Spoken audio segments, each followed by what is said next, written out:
नमस्ते फ्रेंड्स, मेरे terrace garden में आपका स्वागत है। तो फरवरी के महीना में ढेर सारे गार्डन के काम होते हैं। विंटर गार्डन के खूबसूरत फ्लावर के साथ साथ समर गार्डन की भी तैयारी कर लेना चाहिए। तो 15 मार्च तक हमारे गार्डन में बहुत सारे काम होते हैं जो कि हमें कर लेना चाहिए। फरवरी से लेकर मार्च के अंदर अगर इन सब कामों को कर लेते हैं तो पूरा समर हमारा गार्डन हरा भरा रहेगा और ढेर सारे फ्लावर्स भी खिलेंगे। तेज़ धूप गर्मी में भी हमारे पौधे हरे भरे रहेंगे। तो उसके लिए टाइम टू टाइम हमें गार्डन में जो काम है उसको ख़त्म कर देना चाहिए। तो जितना जल्दी अभी गार्डन को तैयार करेंगे उतना हमारा गार्डन सुंदर होगा। तो फरवरी से ही काफ़ी तेज़ धूप हो जाती है और हमारे यहाँ वेस्ट बंगाल में भी बहुत तेज़ धूप हो रही है। तो इस समय जो गार्डन का काम होता है तो जितना जल्दी ख़त्म कर लेना चाहिए, क्योंकि मार्च आते ही इतना ज़्यादा गर्मी पड़ने लगती है फिर तो हमारे गार्डन में काम करने का मन भी नहीं करता है। तो उससे पहले देख रहे हैं ये विंटर के फ्लावर्स प्लांट डहेलिया। तो इसके फ्लावर बहुत ही सुंदर होते हैं। तो कंटिन्यू ये अभी अप्रैल तक इसमें फ्लावर्स आएंगे। तो इसके फ्लावर्स को कट करके लिविंग एरिया या कहीं भी आप पानी के बोतल में इसके फ्लावर लगते हैं तो कई दिन तक इसके फ्लावर इसी तरह बने रहते हैं। तो मैंने जिसके फ्लावर खिलते हैं तो इसको कट करके हटा देते हैं और अपने लिविंग एरिया में भी रख सकते हैं, पूजा के यहाँ भी रख सकते हैं। तो विंटर के जो पौधे हैं तो इसको शेड एरिया में रखेंगे। तेज़ धूप से इसको बचा के अगर रखते हैं तो ये भी मई जून तक हमारे गार्डन में इसी तरह बने रहेंगे और ढेर सारे फ्लावर्स देंगे। तो पिटूनिया में तो वैसे जून तक ही फ्लावर्स बहुत अच्छी आती हो, बस इसको कहीं ऐसा जगह रखें जहाँ की मॉर्निंग के 2-3 घंटे की धूप मिले। और इसको ग्रीन नेट के नीचे भी रख सकते हैं या बालकोनी विंडो में भी रख देंगे तो अभी मई तक पूरा हमारे साथ रहेंगे और इसमें फ्लावर्स कंटिन्यू आते रहेंगे।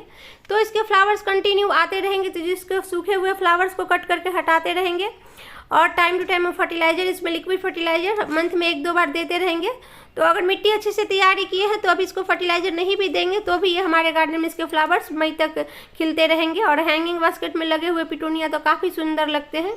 तो जो विंटर के पौधे हैं तो उसको शेड एरिया में रख दें जहाँ की मॉर्निंग के 3-4 घंटे की धूप अगर मिलती है तो भी अच्छा है, पर पूरा दिन के तेज़ धूप में अगर छोड़ देते हैं तो ये फ्लावर्स वाले प्लांट हमारे ख़राब हो जाते हैं। तो गुलदाउदी को भी सेव करके रख सकते हैं। जो इसके फ्लावर सूख गए हैं तो उसको कट करके हटा दें और नीम ऑयल का स्प्रे कर देते हैं। और इसमें अगर time to time liquid fertiliser हर 15 दिन में देते रहते हैं तो ये भी अप्रैल तक इसमें 1-2 करके फ्लावर्स आते हैं, पर उतना अच्छा फ्लावर्स अब इसमें नहीं आएंगे। तो इधर देख सकते हैं मैंने गुलदाउदी के जो भी पौधे थे जिसको बचा के रखना था तो उसको एक साइड करके रख दिए हैं। और इसको पौधे अगर आपके पास कोई खाली ज़मीन है तो वहाँ भी लगा देंगे तो ये परमानेंट पौधा है, सालों भर रह जाता है। तो ये देख रहे हैं इस वाला पौधे में कितने अच्छे से पत्ते आ गए हैं और कोई पौधे में देख रहे हैं दोबारा से भी इसमें फ्लावर्स आना शुरू हो गए हैं। तो गुलदाउदी को भी बचा के रखेंगे तो फिर विंटर गार्डन बहुत ही खूबसूरत होगा।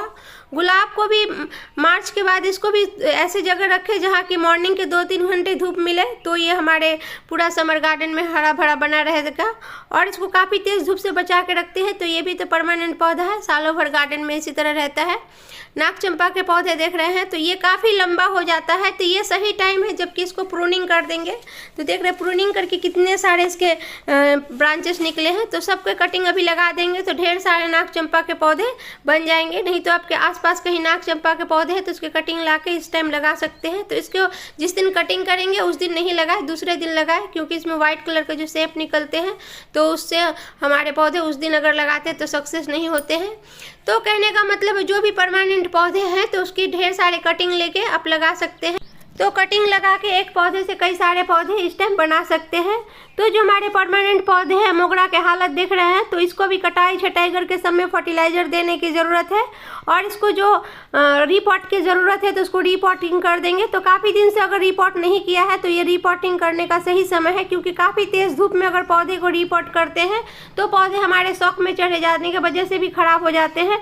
तो अभी सही समय है, ना काफ़ी तेज़ धूप है ना ठंडा है, तो इस टाइम आप रीपॉट करते हैं तो पौधे ख़राब नहीं होते हैं। तो जितना जल्दी हो जो पौधे की ज़रूरत हो तो उसी को रिपोर्टिंग करना चाहिए, नहीं तो सब में गुड़ाई करके फर्टिलाइज़र दे देंगे। तो ये मेरा कटिंग से लगे हुए पौधा देख रहे हैं हिबिस्कस के, तो दोनों को रिपोर्ट किए हैं। तो उसके नीचे आप मॉस रोज या टर्टल वाइन कोई भी पौधे लगा सकते हैं जिसकी की जड़ें नीचे तक नहीं फैलती है। तो ये सारे पौधे आपको तेज़ धूप गर्मी से भी हमारे पौधे को बचा के रखेंगे। तो एडेनियम के पौधे में भी ढेर सारा काम हो जाता है। तो देख रहे इधर एडेनियम को एक साइड करके रखे हैं। तो जो पौधे एडेनियम के हैं तो सबको अभी निकाल के फिर से रिपोर्टिंग करेंगे। तो इधर दिख रहे इम्फोर्बिया मिली, तो इसके भी कटिंग से ढेर सारे पौधे इस टाइम तैयार कर सकते हैं। और ये सबसे लो मेंटेनेंस पौधा है, इसकी ज़्यादा केयर करने की ज़रूरत नहीं पड़ती है, कम देखभाल में पूरा साल इसमें फूल आता है। और बटन रोज के जैसे इसके फ्लावर देख रहे हैं कितने सुंदर लगते हैं, और कैक्टस टाइप का पौधा है।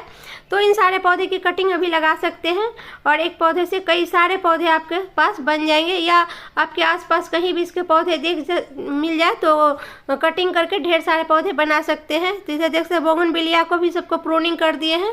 तो ये सही टाइम है सबको प्रूनिंग करने का। जो परमानेंट पौधा है तो उसको प्रूनिंग पिंचिंग कर सकते हैं, और सभी पौधे में अच्छे से गुड़ाई करके फर्टिलाइजर दे दीजिए। और जो हमारे वेजिटेबल्स के पौधे हैं जो ख़राब हो गए हैं तो उसको उखाड़ के, ये मिट्टी देख रहे हैं सूखने को दिए हैं, तो इन मिट्टी को दोबारा से रेडी करेंगे, और जो समर के वेजिटेबल्स होंगे तो उसको लगाएंगे। तो अभी समर के जो वेजिटेबल्स है तो उसको सीड्स लगा सकते हैं। तो पहले सीड्स से पौधे तैयारी करेंगे, फिर ये बड़े कंटेनर में पौधे को लगाएंगे। तो जो भी मेरे विंटर के वेजिटेबल्स के पौधे थे तो सबको देख रहे उखाड़ दिए हैं। तो इस टेबल में कई सारे पौधे लगे थे, तो जो हार्वेस्ट के लिए रेडी हो गए हैं तो उसको हटा देंगे। तो मैंने पिछले वीडियो में टमाटर के हार्वेस्टिंग दिखाई थी, तो जो टमाटर रेडी हो गए तो उसको हार्वेस्ट कर लिए हैं, और जो पौधे ख़राब हो गए थे तो उसको भी हटा दिए हैं। तो ज़्यादा जिसमें पौधे में पेट्स या कीड़े का अटैक हो तो उन सब पौधे को गार्डन से हटा देना चाहिए, क्योंकि अगर एक पौधे में ज़्यादा कीड़े लगे हुए हैं तो वो दूसरे पौधे को भी नुकसान देते हैं। और अभी कंटिन्यू नीम ऑयल का स्प्रे करते रहे, हर 2 से 3 दिन बाद नीम ऑयल का स्प्रे करते हैं तो पेट से हमारे गार्डन कंट्रोल रहेगा और हमारे गार्डन में कीड़े का इफेक्ट नहीं होगा। और देख रहे ये जो सूखे हुए सेम के पौधे हैं तो इन सारे पौधे को हटा के सूखने के दूंगी। तो वेस्ट जो पौधे हैं तो उसको हटा के सब सुखा के फिर जब बड़े कंटेनर भरेंगे समर के वेजिटेबल्स लगाने के लिए तो सब मिट्टी के नीचे दबा के फिर उसे ऊपर से मिट्टी तैयारी करके दूसरे वेजिटेबल्स के पौधे लगा सकते हैं।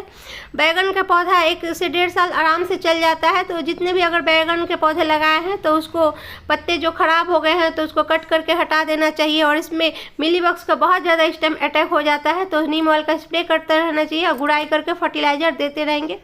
तो जो भाजी वाले प्लांट है तो उसको भी देख रहे हैं उखाड़ दिया और मिट्टी को अच्छे से रेडी करके इसमें लाल भाजी चौलाई की भाजी फिर से लगा देंगे। तो गर्मी के वेजिटेबल्स की लगाने की तैयारी कर लेना चाहिए। विंटर के जो वेजिटेबल्स के पौधे में हार्वेस्टिंग के लिए रेडी हो गए हैं तो उसको हार्वेस्ट करके वेजिटेबल्स जो पौधे ख़राब हो गए तो उसको भी उखाड़ देंगे। और जो रीपॉटिंग के देख रहे हैं एडेनियम के सीड्स तो इसको रीपॉट कर देंगे। तो अभी सही समय है, पौधे को रीपॉटिंग कर सकते हैं। और जो परमानेंट पौधे हैं तो सभी को अच्छे से गुड़ाई करके उसको फर्टिलाइजर दे देंगे। और जिसको कटाई छटाई की ज़रूरत है तो उसको प्रूनिंग पिंचिंग भी कर देंगे। तो पूरा समर गार्डन हमारा बहुत ही खूबसूरत होगा। तो ये देख रहे हैं पर्पल हिबिस्कस में नए नए पत्ते आ गए हैं। तो ये विंटर में पूरा सूखे सूखे लग रहे थे तो अभी देख रहे हैं नई नई ग्रोथ हो गए इसके पत्ते के। तो इस तरह से अगर तैयारी करते हैं फरवरी के मंथ में अपने गार्डन को तो पूरा समर गार्डन हमारा काफ़ी खूबसूरत होगा। तो वीडियो अगर काम का हो तो लाइक ज़रूर कीजिएगा और मेरे चैनल को सब्सक्राइब कर लीजिएगा बेल आइकन के साथ। Bye bye friends.